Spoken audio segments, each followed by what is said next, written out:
Esta noche, como les mencioné, vamos a hablar sobre 4 formas de matar a una denominación o 4 formas de matar a una iglesia.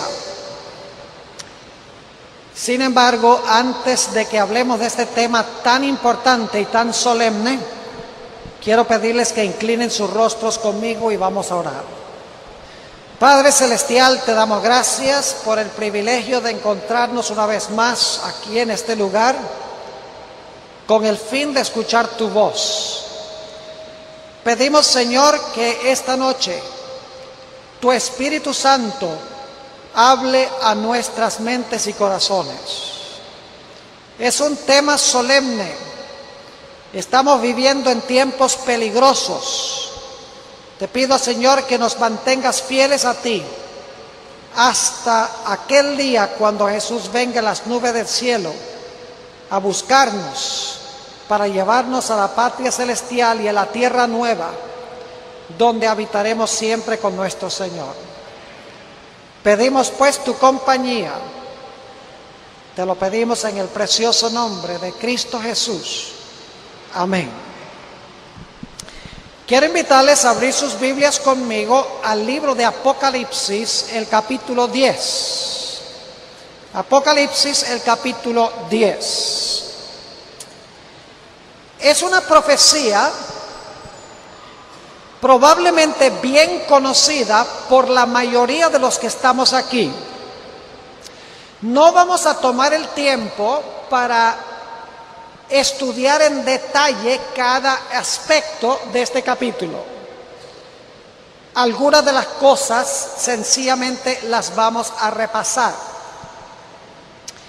En este capítulo encontramos a un ángel poderoso que tiene un pie sobre el mar y un pie sobre la tierra, indicando que el mensaje que trae este ángel es un mensaje universal, un mensaje mundial. El ángel tiene en su mano un librito abierto. En realidad, en el griego en que fue escrito el Nuevo Testamento, dice un librito que hubo sido abierto. Es decir, en algún momento, antes de que el libro se abriera, estaba cerrado. Ahora, hay un solo libro en toda la Biblia que jamás haya sido cerrado. Y ese es una porción del libro de Daniel. Ustedes conocen en Daniel 12 y el versículo 4, donde dice: sella las palabras y cierra el libro hasta el tiempo del fin. Muchos correrán de aquí para allá y la ciencia o el conocimiento de las profecías de este librito se aumentaría en el tiempo del fin. En realidad, aunque no tengo tiempo de entrar en detalle a analizar lo que es este libro, en realidad es aquella porción del libro de Daniel que tiene que ver con la profecía de los 2300 días. Es decir, este librito que tiene el ángel en su mano derecha se compone de Daniel 8 al 12. La última mitad del libro de Daniel es este librito. El tema central de este librito son los 2300 días. Ahora, a Juan se le dice que tome este librito, que es Daniel 8 al 12, este librito que tiene que ver con los 2300 días, que van desde el año 457 antes de Cristo hasta el año 1844, se le dice a Juan que tome el el libro y que lo consuma. Y el ángel le dice a Juan: cuando consumas este libro, va a ser dulce en tu paladar, pero se va a tornar amargo en tu vientre. Y así fue que Juan se comió el libro, como le dijo el ángel. El libro fue dulce en su boca, pero le dio agrieras, fue amargo en su vientre. Ahora, ¿qué representa esta visión? El librito es la porción de Daniel que tiene que ver con los 2300 días. Es decir, este librito tiene que ver con el año 1844. Ahora, nosotros no andamos por allí comiendo libros. Lo que quiere decir es que Juan debía consumir el mensaje del libro, las palabras del libro, debía consumirlas. Y las palabras del libro en la boca le iban a causar gozo y dulzura, en el vientre amargura. La Iglesia Adventista ha comprendido que esta profecía está describiendo el gran chasco de 1844. Es decir, Dios estaba prediciendo 2000 años casi antes de que sucediera el chasco que se realizó con el movimiento milerita. Ellos creían que Jesús iba a venir el 22 de octubre de 1844. Cuando estaban anticipando esa fecha y estaban pensando que Jesús iba a venir, fue una experiencia dulce lo que sacaron de Daniel, porque decían hasta 2300 días el santuario será purificado. El santuario es la tierra. Cristo vuelve a la tierra el 22 de octubre de 1844. Pero después que pasó el 22 de octubre, la gente se llevó un inmenso chasco.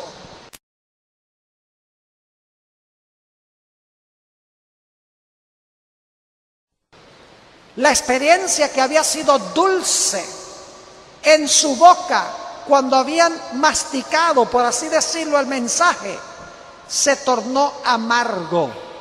Las iglesias empezaron a echar a los mileritas. La gente se burlaba de ellos y decía: ¿a dónde está el Cristo que ustedes estaban esperando? Es decir, hubo un gran chasco. Yo quiero que ustedes noten que este chasco fue algo que Dios previó. Dios anunció de antemano.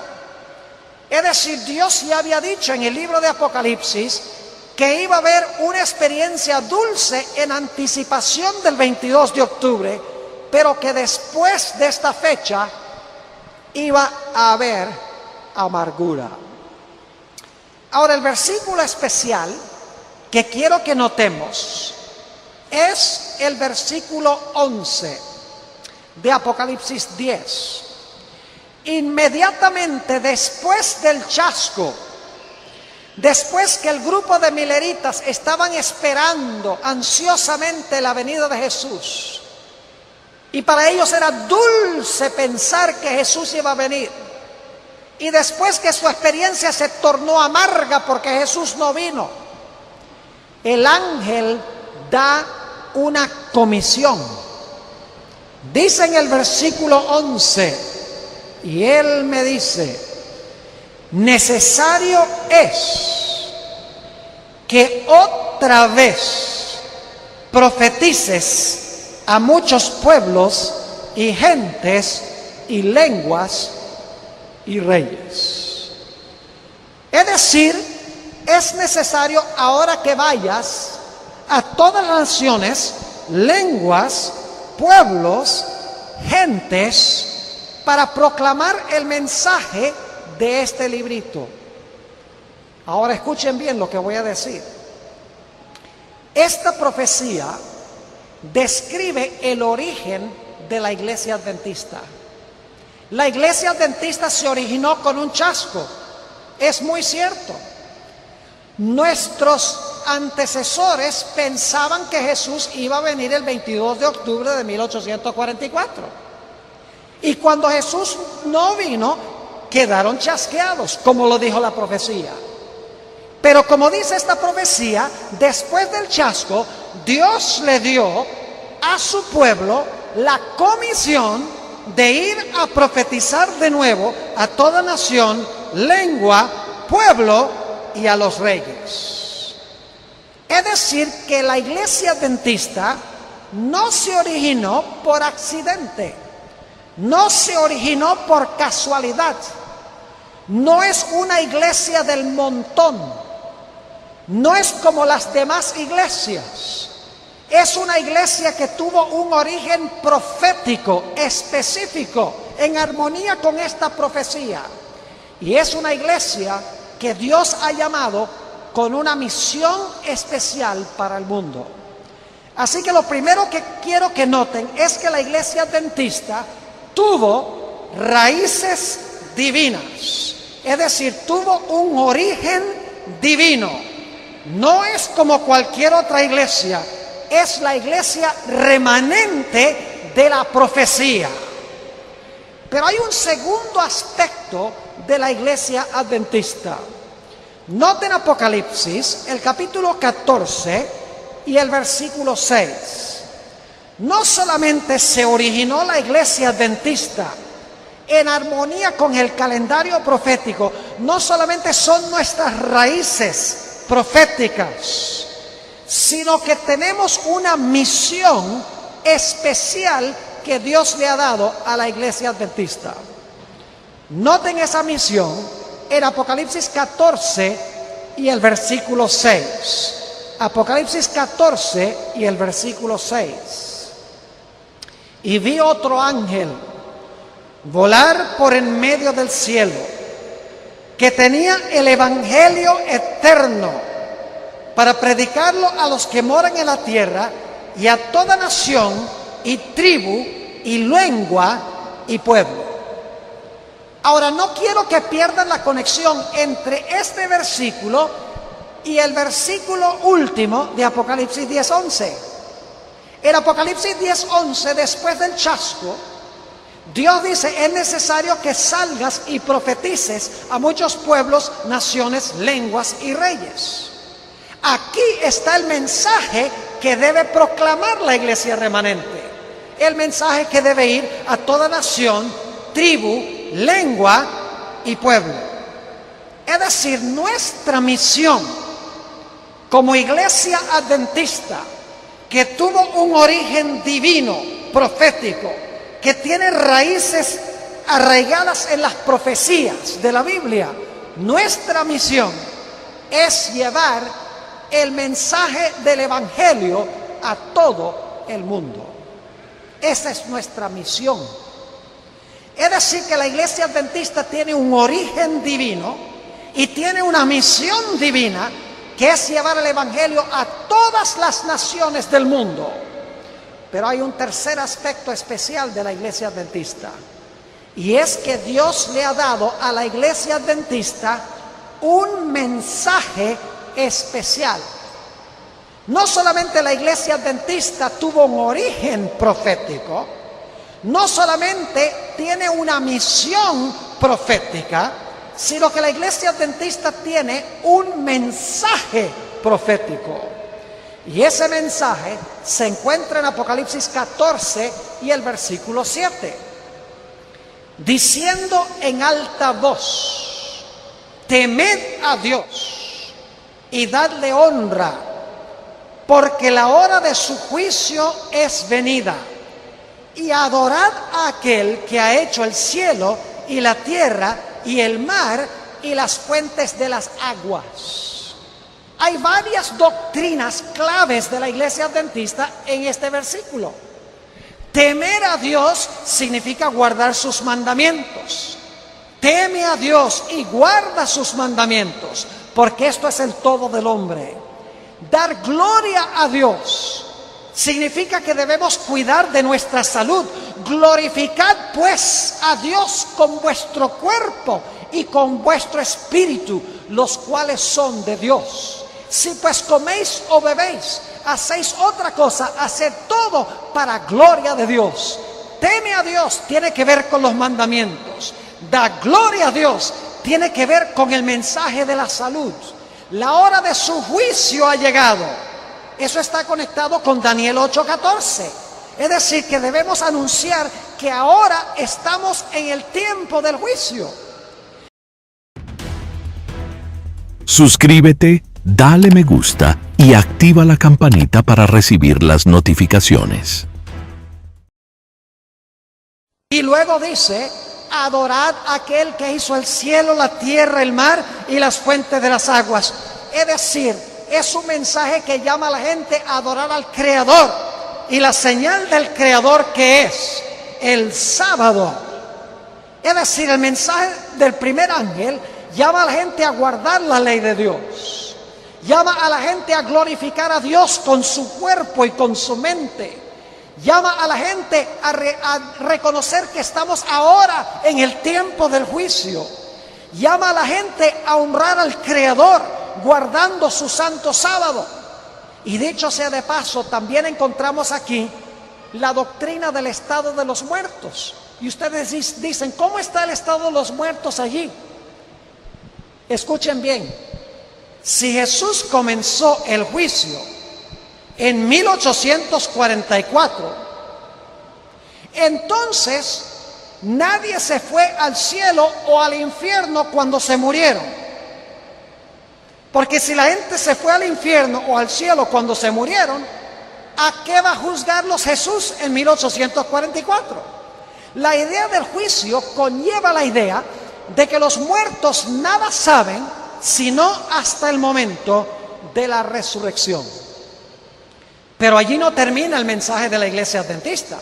No solamente llama la atención a la ley, no solamente llama la atención a cuidar el cuerpo y la mente, no solamente llama la atención al juicio, no solamente llama la atención a la idea de que los muertos están muertos, no solamente llama la atención a la gente de que deben guardar el santo sábado de Dios, sino que el segundo ángel llama a la gente a salir ¿de qué?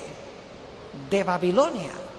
Y el libro de Apocalipsis explica que Babilonia se compone de las iglesias apóstatas, primordialmente Roma papal y el protestantismo apóstata. Ese es parte del mensaje de la iglesia remanente. Y luego tenemos el tercer mensaje, que también es parte del mensaje adventista, que es: si alguno adora la bestia o su imagen y recibe su señal o su marca o su número, él mismo beberá del vino de la ira de Dios. Es decir, el mensaje de la iglesia adventista también denuncia a la bestia, a su imagen y su marca. La bestia representa Roma papal. La imagen representa el protestantismo apóstata. Y la marca representa la observancia a sabiendas del domingo como día de reposo. Todo esto es el mensaje especial que Dios ha dado a la iglesia adventista. Es decir, nosotros tenemos un origen divino, tenemos una misión global divina, tenemos un mensaje divino y, en cuarto lugar, tenemos una esperanza divina. Noten Apocalipsis 14 y el versículo 4. Tan pronto termina el mensaje del tercer ángel, hay un evento glorioso que se realiza. Apocalipsis 14, 14. Y miré, y he aquí una nube blanca, y sobre la nube uno sentado, semejante al Hijo del Hombre, que tenía en su cabeza una corona de oro y en su mano una hoz aguda. Cuando terminan los mensajes de los tres ángeles, se ve a Cristo viniendo en una nube del cielo a la tierra. Esa es la bienaventurada esperanza del retorno glorioso de Cristo Jesús. Cuando se termine de proclamar estos tres mensajes, nuestra esperanza es que Jesús vendrá en las nubes a rescatar a su pueblo. Es decir, la iglesia adventista tiene raíces divinas en una profecía bíblica específica. Tiene una misión global a toda nación, tribu, lengua y pueblo. Tiene un mensaje que debe llevar a toda nación, tribu, lengua y pueblo. Y en cuarto lugar, tiene una esperanza cuando se termine de proclamar el mensaje de que Cristo vendrá en poder y gloria para rescatar a su pueblo.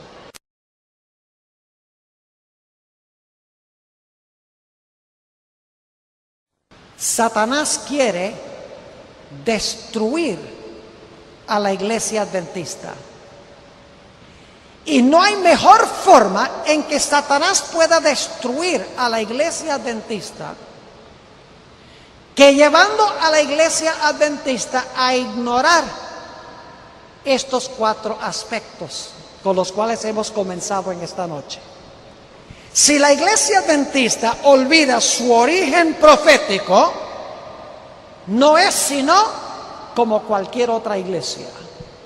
Si la iglesia adventista olvida su misión global, si la iglesia adventista olvida su mensaje peculiar y especial, si la iglesia adventista olvida su esperanza, la iglesia adventista dejaría de existir como la iglesia especial de Dios en este mundo. Y alguna persona dirá: Pastor Bor, eso nunca puede pasar con la iglesia adventista del séptimo día. Yo quiero compartir con ustedes esta noche el hecho de que sí es posible que suceda.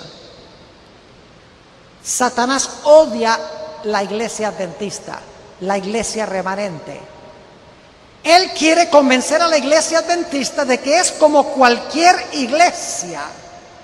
No quiere que la iglesia adventista sea distinta, especial. El diablo no quiere que la iglesia adventista se enfoque en su misión global. El diablo no quiere que la iglesia adventista se enfoque en presentar globalmente el mensaje especial y peculiar de la iglesia adventista. Y el diablo quiere que las adventistas se acomoden en este mundo, se pongan cómodos en este mundo y que de esta manera olviden cuál es su esperanza. Alguno dirá: Pastor Bord, no puede pasar con la iglesia adventista. Quiero compartir con ustedes esta noche una triste historia. Una triste historia que demuestra que lo que yo he descrito sí puede suceder. Quiero hablarles por unos minutos de otra iglesia. Posiblemente muchos de ustedes han escuchado hablar de esa iglesia. Se llama oficialmente, o se llamaba oficialmente, la Iglesia Radial de Dios, conocida mejor como la Iglesia de Dios del séptimo día. Es aquella iglesia que enseñaba que Cristo fue crucificado el miércoles y resucitó el sábado. Posiblemente no haya muchos aquí en Puerto Rico.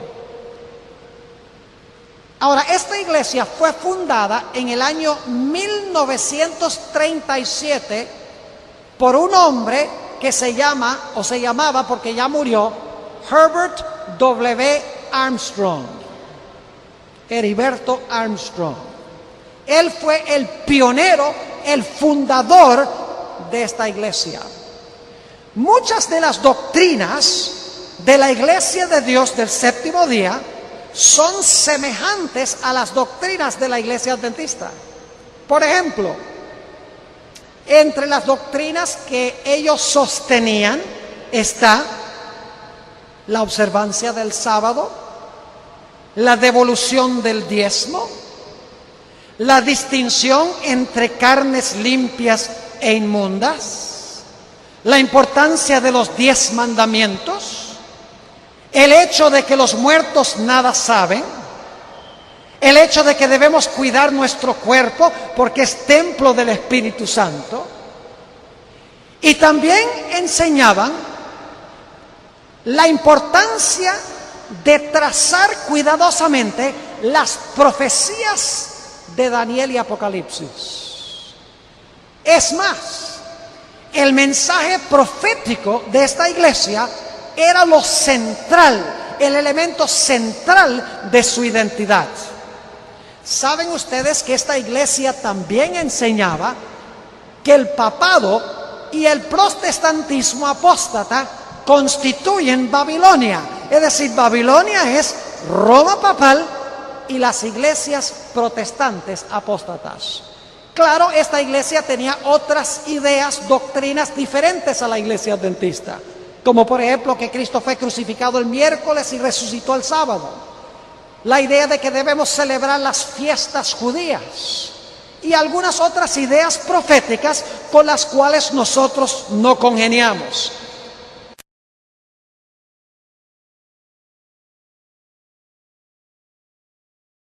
Pero esos puntos no son los que quiero enfatizar ahora. Lo que quiero enfatizar es que el pastor Armstrong en 1937 fundó esta iglesia, fue el pionero, estableció una iglesia muy semejante en muchos sentidos a la iglesia adventista del séptimo día, con muchas de sus mismas doctrinas. El pastor Armstrong tenía un programa de televisión que se sintonizaba en muchas partes del mundo. El nombre de ese programa es The World Tomorrow, es decir, el mundo del mañana. El pastor Armstrong, sabiendo también la importancia de las publicaciones, publicó una revista que posiblemente ustedes han oído mencionar, la revista La Pura Verdad. ¿Han oído hablar de la revista? Ahora sí empieza a decir, ahora sé de cuál iglesia está hablando el pastor Bohr. La revista La Pura Verdad, que en su apogeo, esta revista tenía una circulación de 7 millones de ejemplares a nivel mundial. Es una iglesia que estaba creciendo a nivel mundial fenomenalmente. Establecieron una universidad en la ciudad de Pasadena, California. La universidad se llamaba la Universidad Embajadora, Ambassador University, porque la idea era mandar misioneros como embajadores a diferentes países del mundo. Esta denominación creció significativamente, se estaba proliferando en muchos países del mundo, pero en 1986 murió el fundador, el pionero, Herbert W. Armstrong. El manto del pastor Armstrong cayó sobre un hombre que se llamaba, porque murió también, Joseph Catch Sr. En tan solo 10 años sucedieron cosas con esta iglesia que uno no se podría imaginar que podrían suceder.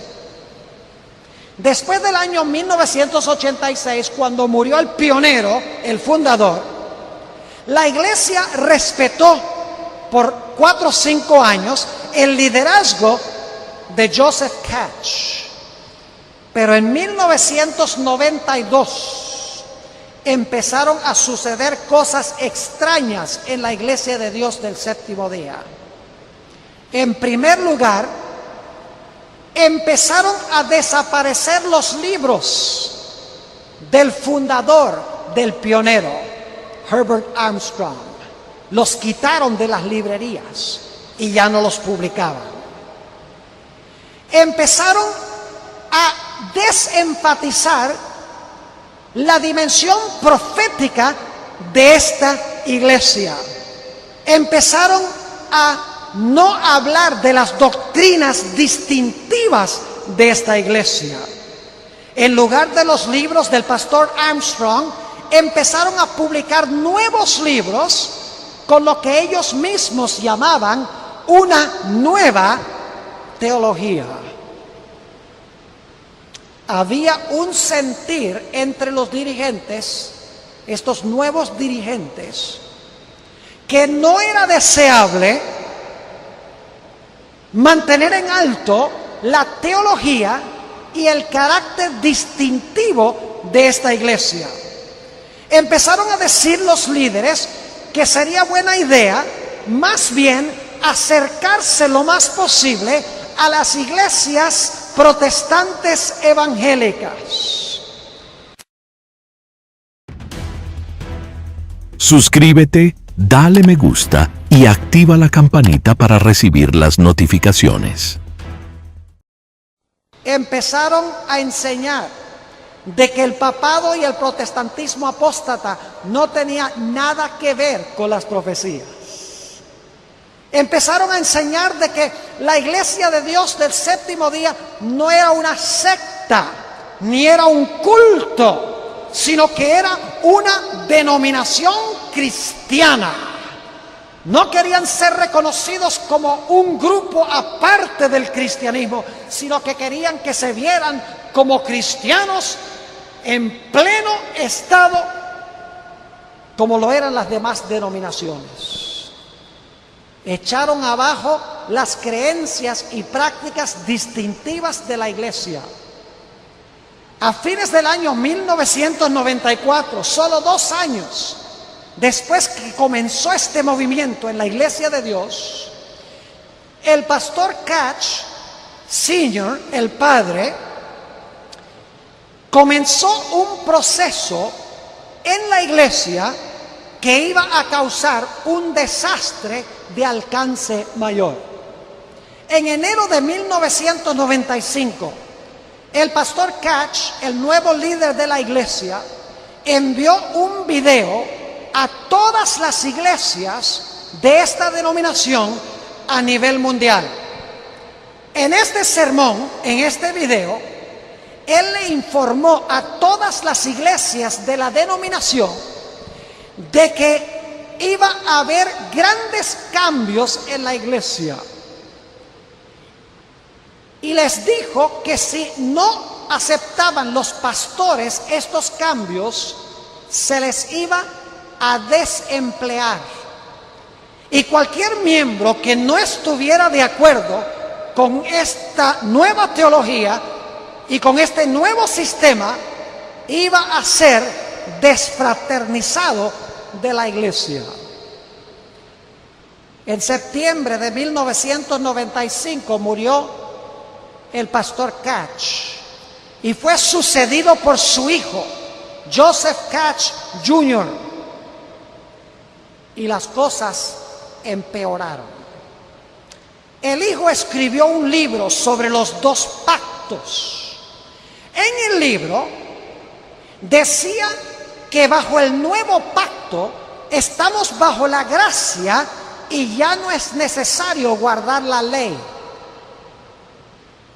Empezó a enseñar de que el sábado era parte del viejo pacto, al igual que el diezmo, la distinción entre carnes limpias e inmundas, la norma en cuanto al uso de las joyas y las prendas.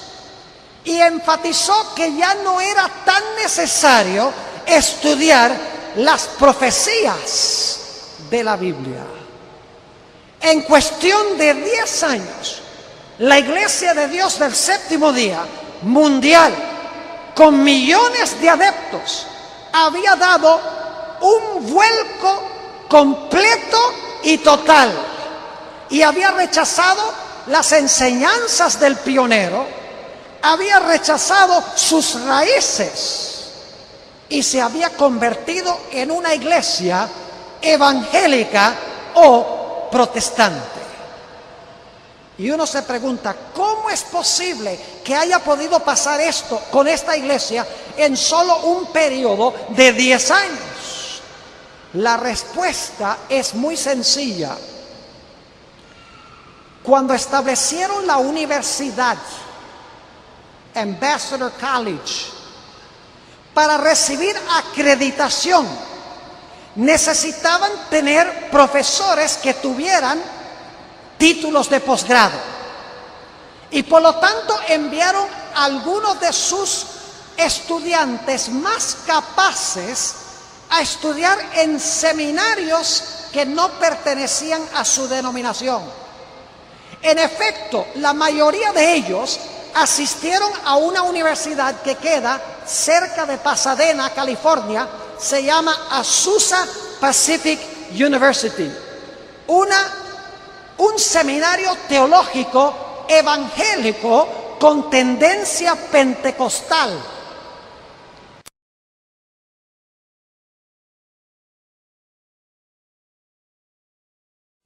Y esos teólogos sacaron sus doctorados allí y luego trajeron al seminario estas doctrinas que ellos aprendieron allá.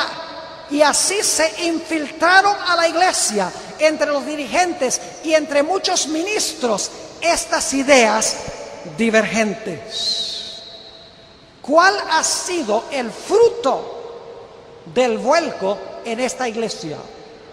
Permítame compartirles la triste historia. El programa profético televisivo The World Tomorrow, el mundo del mañana, ya no existe. La revista La Pura Verdad, que tenía una circulación de 7 millones, ahora solo tiene una circulación de 500,000 y la gente tiene que pagar la suscripción. Si ustedes leen La Pura Verdad como la publican ahora, van a descubrir que los artículos doctrinales prácticamente han desaparecido.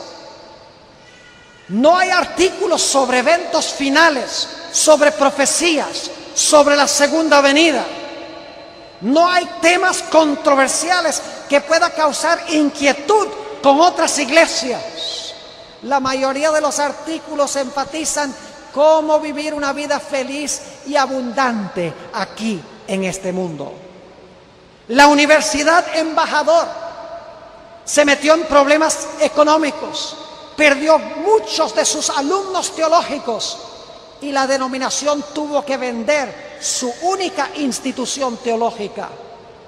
En el primer año, 37% de los pastores abandonaron el ministerio o fueron sacados del ministerio por los dirigentes de la iglesia.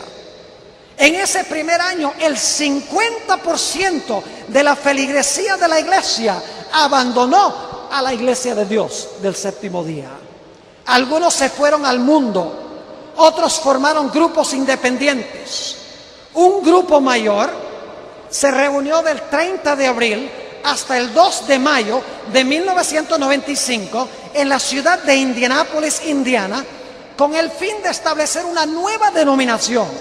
El nombre de esta nueva denominación era la Iglesia de Dios Unida, una iglesia con 30,000 miembros. Yo tuve a un individuo que pertenecía antes de a esta iglesia, que quedó chasqueado cuando la iglesia se fragmentó y me dijo: pastor, yo aquí en Fresno no tengo dónde reunirme. La iglesia a la cual yo pertenecía se ha desbaratado. La iglesia de Dios del séptimo día llegó a ser una iglesia del montón, ambulando sin identidad, sin estrategia misionera clara, sin un mensaje distintivo, sin una esperanza clara y con severos problemas económicos. ¿Cuál fue el problema? Olvidaron sus raíces, olvidaron su misión, olvidaron su mensaje y por lo tanto perdieron su esperanza. Alguno podría decir: pastor Bor, ¿puede eso pasar en la iglesia adventista? Nada es imposible. Y al diablo no le gustaría nada mejor que desbaratar a la iglesia adventista. La sierva de Dios declaró en Mensajes Selectos, tomo 1, la página 142. Tenemos mucho más que temer de enemigos internos que de enemigos externos. Los impedimentos para el vigor y el éxito provienen mucho más de la iglesia misma que del mundo. Hermanos y hermanas, ustedes podrán pensar y decir, esto no puede pasar en la iglesia adventista. Y yo oro a Dios de que no pase, porque esta es la iglesia remanente de Dios. Y debemos permanecer en ella, y debemos luchar por ella, y debemos levantar en alto su misión, y debemos levantar en alto su mensaje, y debemos estar orgullosos de sus raíces, y debemos tener esa esperanza viva, ardiente en el corazón de la venida de Jesús. Nunca debemos perder eso.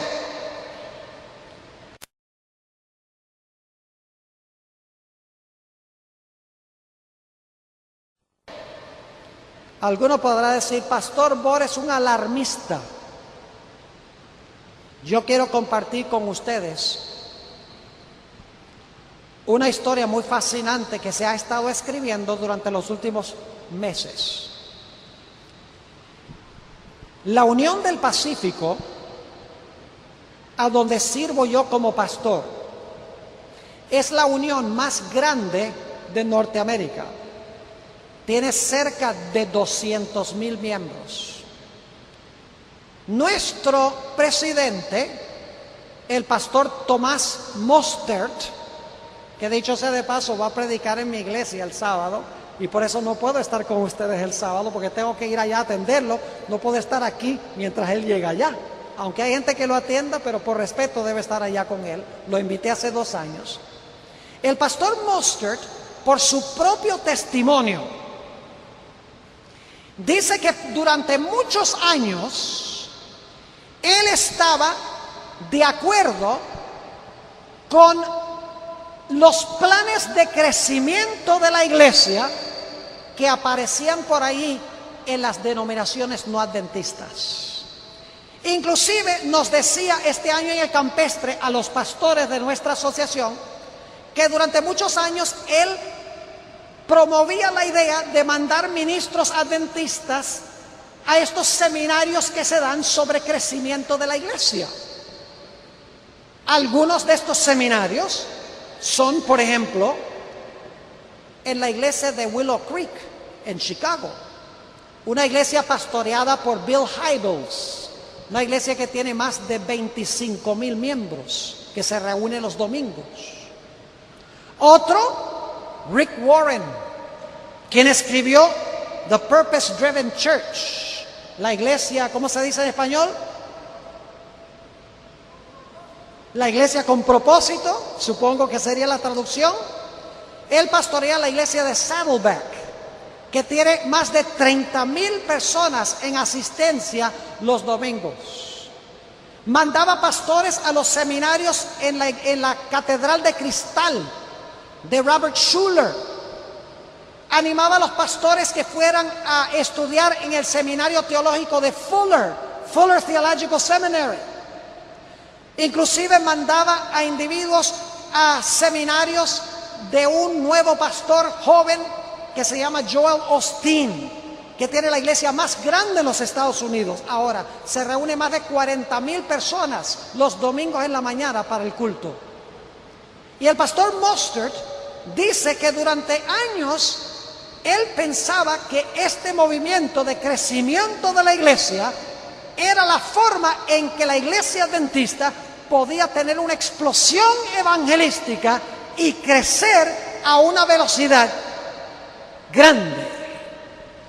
Pero el pastor Mostert, en los últimos meses, decidió mirar las declaraciones de fe o las creencias fundamentales de estas iglesias. Y decidió comparar las creencias fundamentales de estas iglesias con lo que dice el espíritu de profecía. Y el pastor Mostert ha dado un vuelco de 180 grados. Recientemente se publicó un libro del pastor Mostert. El libro en inglés se titula, y luego lo voy a decir en español, Hidden Heresy. Is Spiritualism Penetrating the Seventh-day Adventist Church? El título en español, Herejía oculta. ¿Está penetrando el espiritismo en la iglesia adventista del séptimo día? Es un libro publicado por la Pacific Press. O sea, tiene el imprimatur denominacional. Y es escrito por un presidente de unión, la unión más grande de Norteamérica, con casi 200,000 miembros.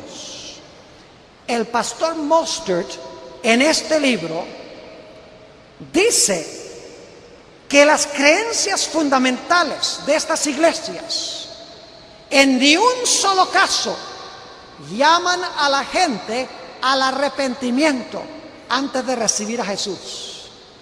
Ni una sola declaración de creencias fundamentales menciona la importancia de obedecer la santa ley de Dios.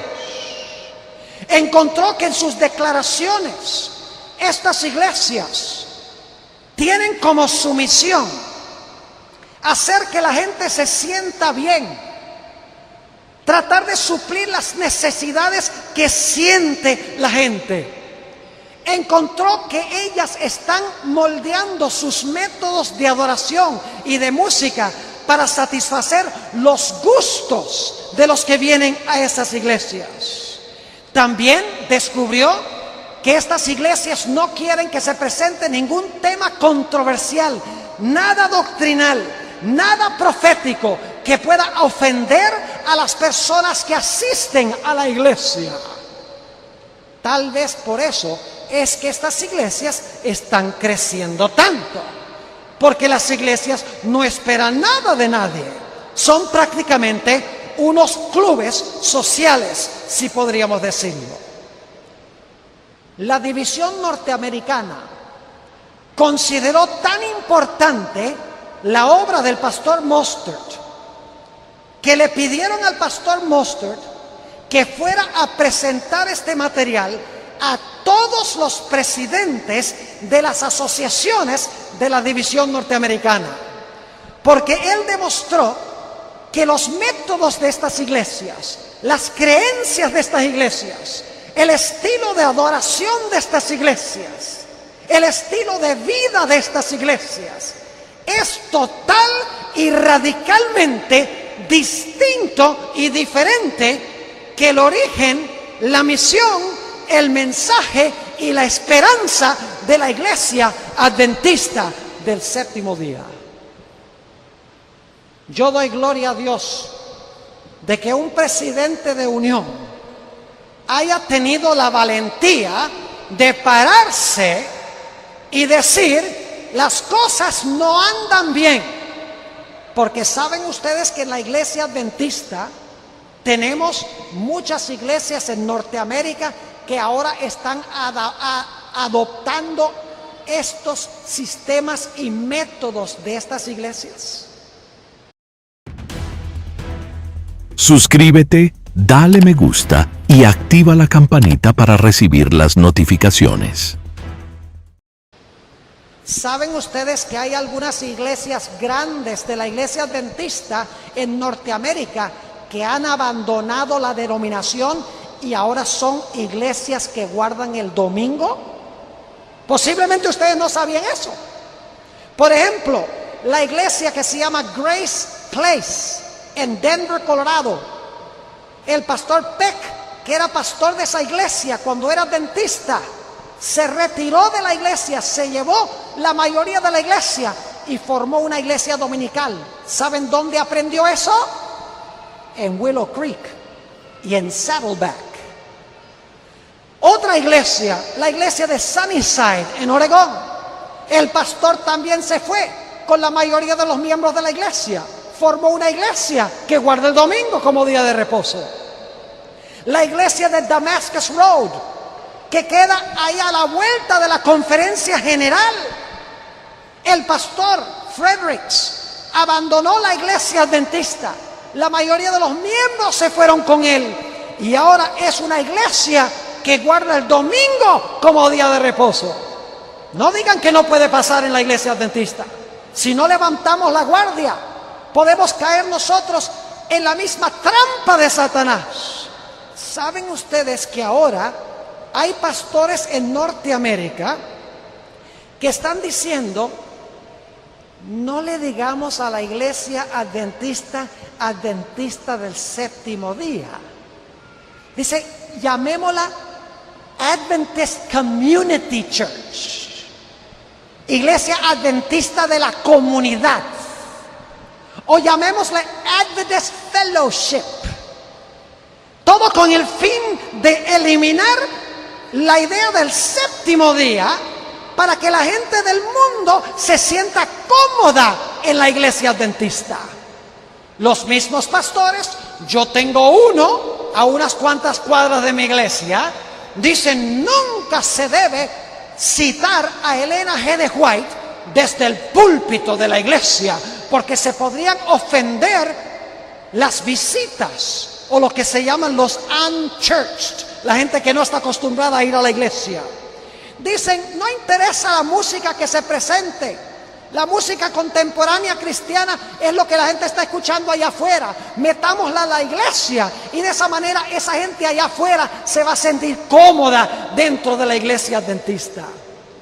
No tengamos énfasis sobre las profecías del papado, eso es ofensivo, del protestantismo apóstata, que la marca de la bestia es el domingo. No me hablen de eso, porque queremos es atraer a la gente y que la gente esté contenta en la iglesia.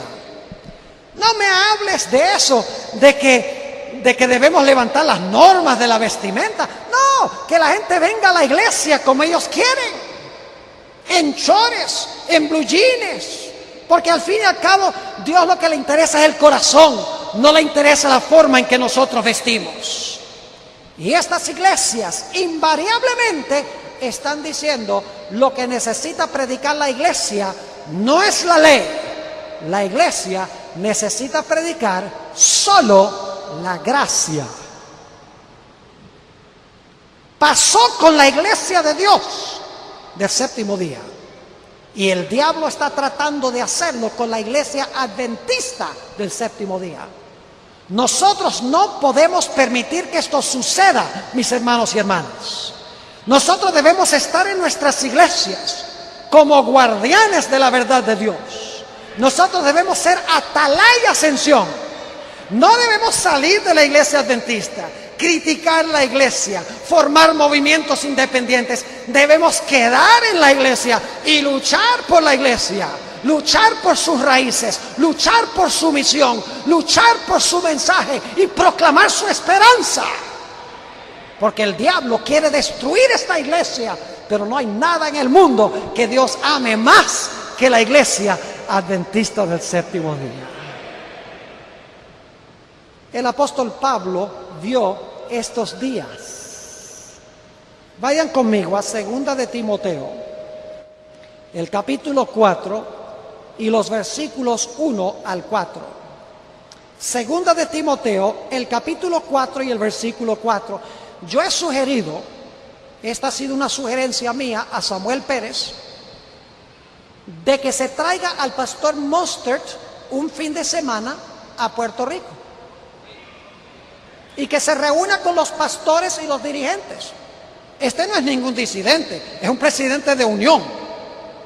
Y los presidentes de las asociaciones en Norteamérica en gran medida se sienten como él y están preocupados.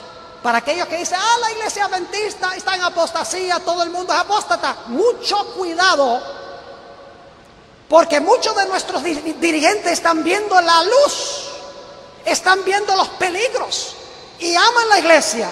Y nosotros debemos apoyar a nuestros dirigentes.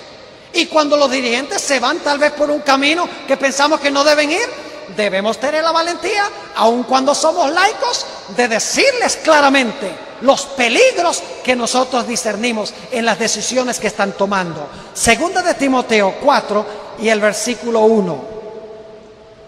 Dice el apóstol Pablo: requiero yo pues delante de Dios y del Señor Jesucristo, que ha de juzgar a los vivos y a los muertos en su manifestación y en su reino. Le dice Pablo ahora a Timoteo que prediques la palabra. Se oye muy poca palabra en los púlpitos adventistas hoy. Hay mucha palabra de hombre, muchas historias, muchas ilustraciones, tal vez 1 o 2 versículos bíblicos, pero no hay mucha exposición bíblica. Una de las responsabilidades de los pastores es estudiar la Biblia para que puedan alimentar con alimento sólido a la grey de Dios. Dice el apóstol Pablo que prediques la palabra, que instes a tiempo y fuera de tiempo.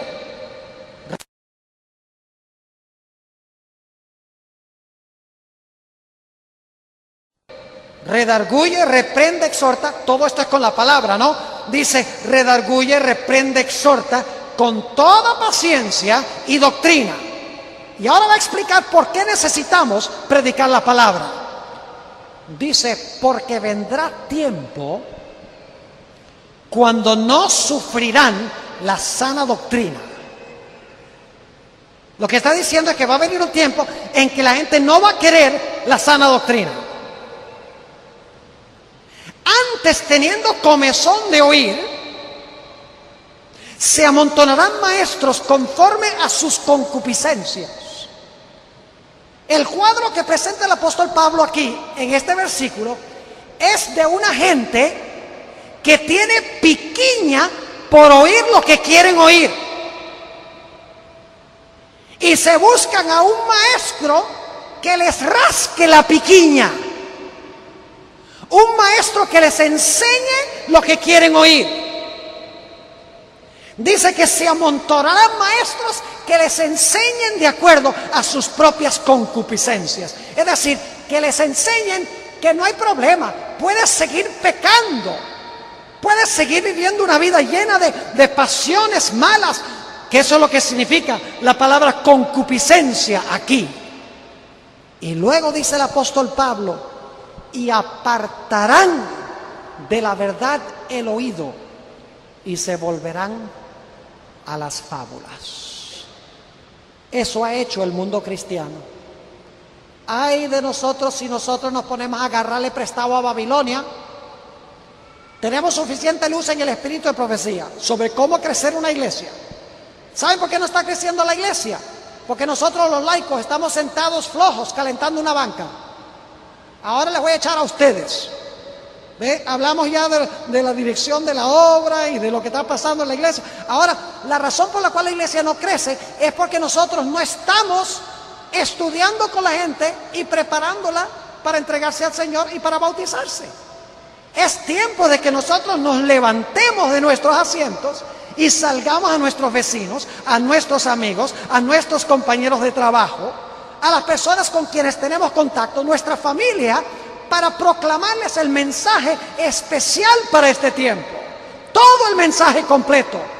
Hermanos, si nosotros hiciéramos eso, no tendríamos que ir a adoptar los métodos de Willow Creek, ni los métodos de Saddleback, ni los métodos de la Catedral de Cristal, porque el método de Dios es evangelizando cada uno individualmente a otras personas. Nuestras iglesias estarían llenas y estarían vivas en el Señor. Hermanos y hermanas, nunca olvidemos nuestro origen, nuestras raíces. Nunca olvidemos nuestra misión. Nunca olvidemos nuestro mensaje distintivo y especial. Y nunca perdamos la esperanza. Oremos. Padre Celestial, te damos gracias porque tú nos has dado en tu palabra lecciones claras en cuanto al origen, la misión, el mensaje y el destino o la esperanza de tu pueblo. Gracias, Padre, que nos has llamado de las tinieblas a tu luz admirable. Gracias por el privilegio de pertenecer a tu iglesia remanente. Pero, Padre, te ruego que tú nos ayudes a ser atalaya ascensión, que nos ayudes a ser vigías, que nos ayudes a mantener en alto el origen, el mensaje, la misión y la esperanza de la iglesia.